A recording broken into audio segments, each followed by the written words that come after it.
శరీరంపై అమర్చినటువంటి artificial skin దాటి ఆ కొరడాకు ఉన్నటువంటి ముళ్ళు అతని శరీరాన్ని గుచ్చి చీల్చివేసింది. ఆ వ్యక్తి తట్టుకోలేకపోయాడు.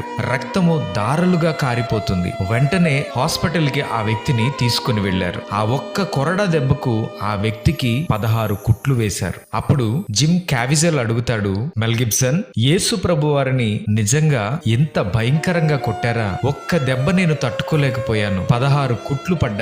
యేసు ప్రభు వారిని ఇంత భయంకరంగా హింసించారా అని అడుగుతాడు. అప్పుడు మెల్ గిబ్సన్ చెప్తాడు, మనము తీస్తున్నటువంటి ఈ చిత్రంలో యేసుక్రీస్తు ప్రభు యొక్క వేదనను, ఆయన పొందిన శ్రమలను 40% మాత్రమే చూపిస్తున్నాం. ఆయన పొందినటువంటి వేదన చాలా గొప్పది, దానిని భరించటం ఎవరి తరం కాదు అని కొన్ని విషయాలు యేసుక్రీస్తు ప్రభు వారి గురించి చెప్తున్నప్పుడు హాస్పిటల్లోనే బెడ్ మీద ఉన్నటువంటి జిమ్ క్యావిజెల్ అనే వ్యక్తి వెంటనే